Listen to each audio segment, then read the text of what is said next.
Hello and welcome back to another episode of Sports Speak. I'm your host, Spencer Ripchik. And I'm your co-host, Tanyon Loose. Spencer, you covered the basketball game last night against Ohio State, and it looks like it was quite the scene there in the Bryce Jordan Center. Unfortunately, I didn't get to make it out. What did you think of the atmosphere there?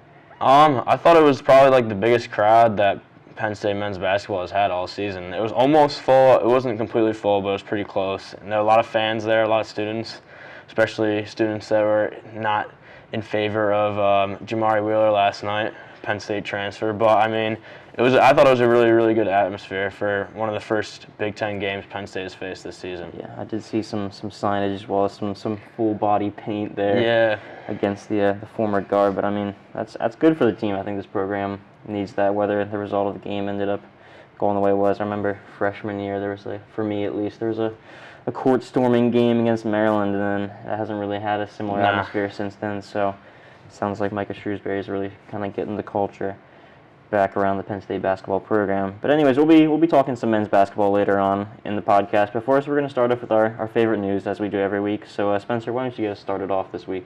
I'm going to start us off with women's volleyball. Probably the biggest news this whole week so far. Women's volleyball falls in the second round of the NCAA tournament to rival Pitt 3-1. I mean, this was Penn State's 41st appearance in the NCAA tournament. However, this one finished a little shorter than expected. Every set in the match was close, with the largest gap being 3 points away, and they experienced 5 lead changes, so it could have gone either way, really. Johnny Parker led Penn State in kills with 12 and added 5 blocks, but I mean, it was just Pitt's Kayla Lund led the way for the Panthers, leading them with 21 kills and 3 service aces and a .421 hitting percentage. So I mean, Pitt moves on to face Kansas, so they should be a very big threat in the NCAA tournament. And yeah, I think Penn State hope they had a longer tournament run, but I mean, come to an end there. Yeah, it doesn't sound like it was really the brightest week for Penn State sports in general, but I mean, one of the few bright spots in the week was the wrestling team. I mean, per usual, it's become kind of expected around State College area, but I mean, so the wrestling team faced off against 2 of their in-state rivals this weekend. They had Penn and Lehigh, who are both pretty quality teams. I mean, most teams from PAR, given the talent of the state, but I mean, they went out there and they got 2 wins in duels when the team has really been going through a lot lately. Sounds like Kale Sanderson kind of talked about it. It seems like almost every wrestler on the team has had some sort of illness so far this season. They've had injuries. They had some kind of questionable calls from official in their match on Sunday against Lehigh that the crowd was not really happy about, but they found a way to kind of pull through and get wins in both of those. So, I mean, Nick Lee reached the 100-win mark against Lehigh on Sunday, so that's a big landmark for the national champion there. And they may have found an answer at 157 pounds, which has kind of been really something that the wrestling world in general is focused in on this roster, is that they just don't have anyone at 157 that has really shown that they deserve the spot. And I think there may have been a guy in Tony Negron who he almost pulled off an upset over the number 10 wrestler in the country at 157. So I think that's huge going forward for this team. It's going to be something that everyone's going to have to keep an eye on. Mm-hmm. Yeah, I didn't get to go to any of those wrestling matches. I should have gone. But I've never been to a wrestling match. What does the fans look like, and was it packed this weekend? Or yeah, I mean, it's pretty much almost everything at Rec Hall for the wrestling team is a sellout crowd. That's just the way it goes with Penn State wrestling when you have a dynasty like they've built there. So I mean, it's quite the environment, really. Everyone's pretty knowledgeable, it seems like, who's there. They certainly know their stuff, and they've definitely been following the sport for a long time. So I mean, they really back their team. Mm-hmm. And it shows really in the results that Kale Sanderson and his team get on a week-in, week-out basis. Mm-hmm. Well, a team that hasn't been winning recently has been Penn State men's basketball team, who has suffered back-to-back losses now. Tanyon, do you think Micah Shrewsbury should be concerned about how his season has started out? I want to say yes, to be honest. I mean, my concern is that I feel like I'm starting to see some parallels between this season and last season. And, I mean, I guess it depends on what your expectations are, but last season didn't exactly go quite the way that maybe most Penn State fans wanted it to be, and along with the team. So I think they still have a similar problem where the front court depth isn't really quite there. John Hare is obviously good, and you have Jelani White, who gives a little bit of help there on the back end of things. But I think, they could really use one more guy. I mean, you look at teams throughout the Big Ten who just have so much dominance in their front court play, or like a team like Purdue, the number 1 team in the country right now, who can start Zach Edey, like a 7'4" or 7'3", I don't know what he is, center, and then bring a first-team All-Big Ten player off the bench. It just shows that it's really a big man's league, and Penn State can't really stack up with a lot of the other teams. And then I think I've still seen a similar problem where there's like when they get down into close games and crunch time, they're kind of lacking that leader who can really just go out there and just kind of take over the game and just kind of put the team on his back and really just pull out wins for a team. And that's just been a constant struggle. I feel like last season they were always in close games and just couldn't get the job done. I know they had a similar kind of instance with LSU this season. They kind of got it into overtime and then just kind of fell apart at the end there. So I just don't know who that guy is going to be this season for them. I know they have, a bunch of talented transfers coming in, but you don't have someone who's maybe been with the program for 3-4 years, and it's not like John Harrar is going to be your number one offensive option there down the stretch. So I don't know. It's a concern, and I think they're going to need some changes to happen in the near future. Yeah, you make a lot of good points. I think, Penn State definitely doesn't right now have that go-to guy to get the bucket. Sam Sessoms looked like he was that kind of guy, but then last Sunday against Ohio State, he was nowhere to be found, and it was Jalen Pickett doing all the work. So they're kind of rotating back and forth. Seth Lundy has up and down games, so I don't really know if they have that number one guy, like you said. But I think overall, their start to the season has been really, really good. Other than the 4-4 record, they've, as you said, they've played in a lot of close games against LSU and Ohio State, who are both now, as of today, ranked in the top 25. So they took LSU down to overtime, so that's pretty big. An undefeated team in the SEC. There's a bunch of highlights. Like I said, Jalen Pickett's looked really well. He played all 40 minutes last night, which is a lot. And Sam Sessoms also looked really well, especially as the point guard for the team. And the defense has looked really sharp, holding high-powered offenses to limited points. They held LSU under their average. Seth Lundy last night clamped E.J. Liddell, who averages over 20 points a game. He kept him with only 14 and a very limited amount in the first half. And like I said, they're really close. Ohio State on Sunday night, they were a 6-point deficit at one point, close to 5 minutes left in the game. So, they gave it to really high competition, which is good to see for a first-year head coach, I think. Yeah, I think it really depends on what your expectations are for the team this season.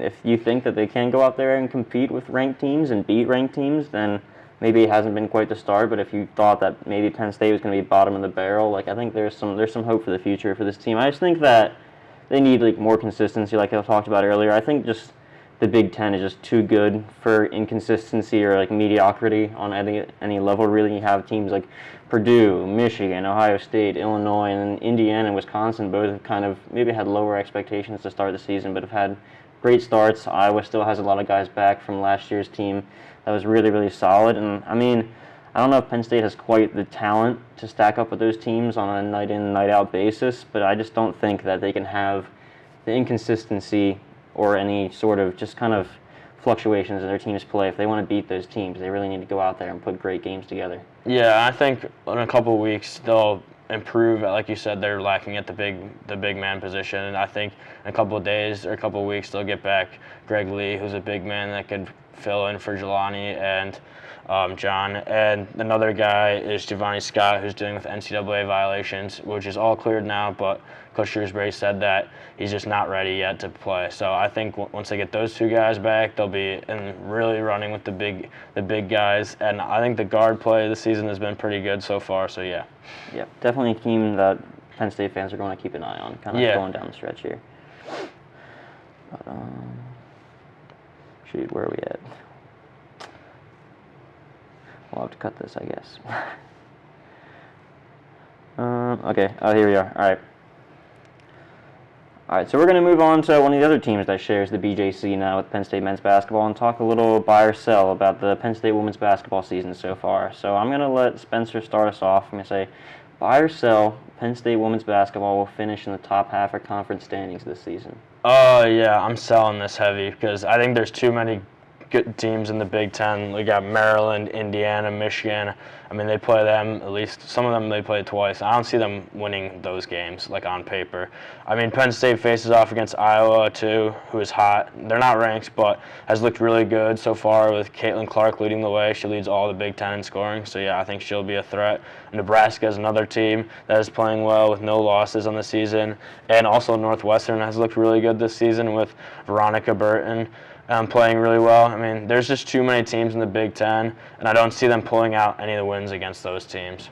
Yeah, I think I'm going to sell this one as well. Offense has clearly not been a problem for this team this season. They're shooting at a pretty good clip. They're getting points when they need to, but just the defense has been abysmal for Carolyn Keeger's squad. I mean, they're last in the Big Ten by a considerable margin. They're giving up almost 73 points per game, which is just really unacceptable in the Big Ten Conference. You're just not going to win games if you're playing like that and you're giving up that many points, especially when they haven't even played some of the better offensive teams in the conference yet, like Iowa and others in Maryland. So, I mean, they're going to have a gauntlet ahead of them. I mean, similar to the Big Ten men's slate, there's just too many talented teams. I think, like you said, those top 5 preseason teams, Maryland, Indiana, Iowa, Michigan, Ohio State, they're all solidly going to finish in the top half of the conference. That only leaves 2 more slots, and I just don't think Penn State is going to fill one of those 7 slots in the top half there. I just think, like you said, Northwestern, Nebraska playing really well right now. And there's a bunch of other talented teams, and I think it's kind of comes down to a lot of things, the defense, like you said, but I think their paint presence just also hasn't been really what it was kind of compared to last year. I know McKenna Marisa is playing great right now, but I mean, they're second to last in rebounding margin in the conference, and they're only in front of Wisconsin, who was dead last in the conference last year in standings, and it's just not exactly great company to keep there. So I think Allie Brigham and Anna Camden are going to have to step it up going into Big Ten play here. So I think I'm going to sell this one. Yeah, I think I agree with you there. I think, there's this Big Ten just stacked, and I don't think Penn State has the defense to stack up against some of these really good players like Caitlin Clark in the Big Ten. Yeah, I think this team's making progress, but they still got maybe another year or two until they can compete with those teams. But on our second one here, we have buy or sell. Penn State will have a first-team All-Big Ten player this season. I'm going to buy this because I think McKenna Marisa has looked really good so far this season for Penn State. I mean, right now, if you probably gave out first-team All-Big Ten, she would probably make it since she's currently the second in the Big Ten and averaging 21.4 points per game. So she's definitely a candidate. And, I mean, there's some tough opponents coming up. However, like Indiana, however, I feel like she can use those games to show up and carry the team and put the team on her back, put up a lot of points. So yeah, I think there's definitely a ton of opportunities for her to look like a star. I mean, she so far against these opponents, she's looked like a star, so yeah. I'm going to sell this one. Again, I think that McKenna's obviously a phenomenal player. I mean, she's playing out of her mind right now, and it's showing really out there on the court. But I think kind of these awards also have to do with the success of the team. And I think that, like as we just kind of talked about, like Penn State doesn't stack up with a lot of the better teams in the conference. I think you can look across all sports, especially look at the Heisman in football maybe. Like, and it doesn't matter if your team goes like 2-7, you just have no chance of winning it. The only people that are in contention are the guys who are on the top teams already. So it's kind of relative to how your team does. And I mean, if she is able to carry this team kind of and other players will step up a little bit and they get a better record, then I think yes, there is a possibility that she will be on that first team there with how well she's playing right now and probably will play throughout the season. But I just don't know if there's a lot of talented players in the Big Ten. I feel like voters kind of prioritize the talented players from those good teams. Yeah, so I could definitely see that. And I like your Heisman comparison because I don't think there's ever been a team that's like maybe Louisville, when Lamar Jackson was playing, Louisville was still a pretty decent team. So yeah, exactly. So yeah, I guess you kind of have a point there, but. We'll move on here. Yep, we can move on to our last one here. We have buy or sell. Penn State will beat more than one ranked team this season. So I'm buying this. I mean, it kind of goes against what I said earlier, but I think the Big Ten is so strong that there's going to be so many ranked teams. So I feel like they could easily sneak out a win against one of those ranked teams, or at least 2 of them, and who's up in the rankings, but shouldn't really be ranked. But on paper, their wins look really good because they're playing against the top teams like Michigan, Maryland, and Indiana. And I think home court advantage is everything. So I mean, they open up against Indiana, at home, so on Thursday, so they could pull off an upset there. So I think it could be a big game there. But I mean, it just depends on how Penn State plays, really. If McKenna's looking really good, if Allie's looking really good, all of them look really good, and they're all supporting each other, I feel like they could definitely take down one of those teams because they have the offense to do it. They just have to keep. I mean, the defense has to play a little bit, but if they offensively just keep pushing and outscore the other team, then yeah, I could see them winning at least 2 ranked games. Yeah, I think I'm going to tiptoe around this question here. I'm going to sell once again. I'll stick with my negativity, unfortunately, here. But I think it's just kind of relative to what teams are ranked, I guess, kind of throughout the season. I mean, currently the only teams that are ranked from the Big Ten are those top 5 preseason favorites from the league, which is what I think it's Maryland, Indiana, Iowa, Michigan, Ohio State. And I just don't know if Penn State can beat any of those teams. So I think it comes down to, I guess, can another team in the Big Ten upset one of those teams, and then Penn State can pick them off maybe at some point in the season when they're a little bit less talented. I think maybe Ohio State has their chance. They beat them last season, which was their only ranked win of the season. So they did play some of those teams, like Northwestern was ranked at the time. They played them, they lost there, and they played Rutgers last season twice when they were ranked. Lost both of those, as well as playing, Maryland and Indiana, who they both kind of lost to pretty handily in both those games. But I don't think they can beat those top teams there. And I think, kind of as I said a little bit earlier, I think they're a little bit just slightly too far away from the talent level and just kind of the team overall from beating those teams. But I mean, we'll just have to see. I think that it could happen throughout the season, but I'm gonna say no. I mean, I think you said they play Thursday. They play Indiana today, actually, as we're recording this, who's number 10 in the country. So it's gonna be real awkward for me if they beat them tonight. Then I think that they would have a pretty. I thought they play them Thursday. Pretty strong. I think they got a countdown right here, 1 hour 54 minutes. Oh yeah, so till game time. But still, maybe they'll prove me wrong tonight. Who knows? But I do not foresee it happening. But I mean, we'll have to see. This team, they have talent. They have a lot of great guards in the team. They have good forward, and Allie Brigham has been playing really well. And Camden kind of hasn't shown up quite like she did last season, so I think she has a lot of room to improve throughout the duration of the rest of the season. But it's all going to be kind of how well can Carolyn Keeger coach this team up throughout the year and get them to where they want to be. Well, moving from the court to the ice, Tanyon, how do you think Penn State men's hockey's leaders will be for the rest of the season, or who do you think they'll be for the rest of the season? My bad.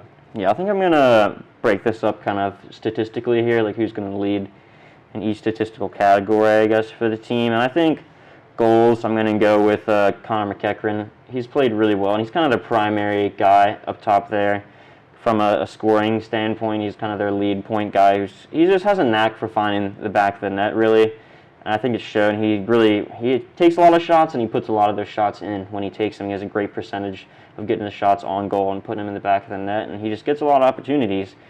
And so I think that he's going to end up finishing as a top scorer. I mean, they're going to have to score a lot of goals this season if they're playing in the Big Ten. So, I mean, I think he's going to be the guy that steps up for them. And then I'm going to go with assists. I'm going to go with Jimmy Dow Jr., So he has 11 assists already this season, which is 5 more than anyone else on the roster, aside from Ben Copeland, who they're both tied with 11 right now, so I think they're both candidates. But I think Jimmy, I mean, he really barely shoots the puck. I think he has something like 20-something shots on the season, 20 or 30-something shots, which is miles behind a lot of the other forwards on the team. And when he does shoot, it doesn't really end up in the back of the net very often. He only has 1 goal on the season, and they've already played a good number of games. So I think that he's going to kind of slot into that, really the facilitator role on their offensive attack there, which he's obviously done very well so far this season. I mean, 11 assists is a great mark for anyone, so I think he's going to end up getting that done. In points, I'm going to go away from Connor. I think Connor McEachran's probably the favorite, but I think Ben Copeland's actually really risen into like a prominent role on the team when I don't know how many people really expected him to this season. He wasn't like that headline guy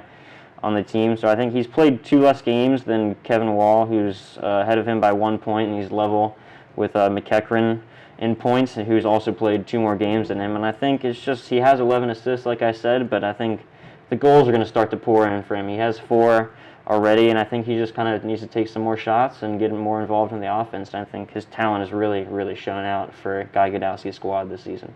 Yeah, those guys all sound like really good players, especially you said, what was his name Ben again? Copeland. Yeah, Ben Copeland. Yeah, he sounds like a real good guy with all those assists. And if he squeaks out a couple of goals, too, that could be huge for him, too. For sure. So I'm going to take more of a look at the schedule, kind of. And so right now, Penn State has a couple of easy games coming up against Wisconsin, who is worse than the Big Ten. They have 2 games against them, so those could be a couple of 2 easy wins. Conference-wise, Penn State's not looking too hot, 2-6. How they have some big wins over Minnesota, but it does seem that Michigan and Ohio State have Godowski's number. I mean, they haven't picked out a win out of either of those teams, and they've played them each once. Or they played them twice. Like they played them in like 1-6 or whatever. They played them in like the pair of games. That's not the word I was looking for. There you go.